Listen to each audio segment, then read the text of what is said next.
Go. Hi, we are the Reading Reindeers Book Club. I'm Antoinette. I'm Jaedyn. I'm Jessica. And I am Namisa. Today we'll be discussing the book The Stranger by Albert Camus.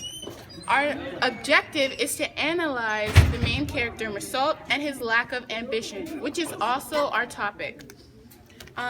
We'll be taking evidence from chapters 1 through 5. So, do we need ambition, Jaedyn? Yes, ambition is what drives people to be better and achieve. Without it, people will live day-to-day life without wanting to better themselves or the world around them. Good answer. I like that. How about, does a typical human have ambition? What do you think, Jessica? Yes, because we have the ideas that generate goals to reach. In chapter 5, on page 41, when the boss called Mersault into his office, Mersault says he was planning to open an office in Paris and he wanted to know how I felt about going there. I said yes, but that really it was all the same to me. And later on the same page, that evening, Mary came to see me and asked if I wanted to marry her. I said it didn't make a difference to me. So Mersault, boss, and Mary have ambitions for progressing their lives. The boss wants to travel. Mary wants to get married. Those two people have ambitions, but Mersault says to both of those opportunities that he doesn't care, exhibiting his lack of ambition. Yeah, that's a really good point. I think a lot of people have ambition, and I have ambition too. Like, I want to go to college when I get older. So the next question is, how does his lack of ambition impact other characters or events in the novel? And I say that in the very beginning of the book, Mersault's mother died. He has to go to an old people's home and for the funeral. And when he reflects on how he didn't visit his mother that much, he notes to himself, she was used to it. That's partly why I didn't go there much this year. And also because it took up my Sunday, not to mention the trouble of getting to the bus, buying tickets, and spending 2 hours traveling. He doesn't think that he should have visited more often. Normally, when loved ones die, everybody thinks of something that they could have done better, and Mersault doesn't think that he should have been better to his mom. What do you think about this, Namisa? Mersault may get in the position to help somebody or change the situation, but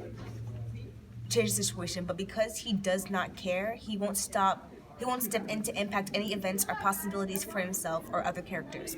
An example of this can be found in chapter 3, page 32, when Raymond was telling Mersault about how he beat his girlfriend because he suspected she was cheating on him. Raymond asked Mersault what he thought, and Mersault's response was, "I said I didn't think anything. And I said, you can't ever be sure, but I understood his wanting to punish her." Mersault had a clear opportunity to influence Raymond to treat his girlfriend better, but since Mersault had no ambition to become better or help, he says he doesn't care. This leads to Raymond beating his girlfriend even more in chapter 4. Yeah, that's a shame. So how about, is there something wrong with somebody who doesn't display ambition? What do you think, Jessica? Yes, because if you have no ambition, you do not value yourself, your life, or any qualities that you possess, and you therefore give up on any goal you have ever had and may rub it off onto other people. In chapter 5, on page 42, Mersault told Mary about the boss offer to Paris and says she said love to see Paris. I told her that I'd lived there once, and she asked me what it was like. I said it's dirty, lots of pigeons and dark courtyards, everybody's pale. Mersault describes Paris in a negative light, even though Mary is excited about the idea of going to Paris. So in describing Paris negatively, he might have ruined a part of Mary's idea for herself. And back to page 41, it says, when I was a student, I had lots of ambitions like that. But when I had to give up my studies, I learned very quickly that none of it mattered. Mersault at first did have ambitions, but he had to give them up, resulting in what he is now, which is a hollow shell. He has given up on trying to better himself and the world. that makes sense why he would give up on life after he has nothing left to do. I mean, when people often give up on things that they love, they find nothing else to replace it, so they can't move on. So, Here's something to think about.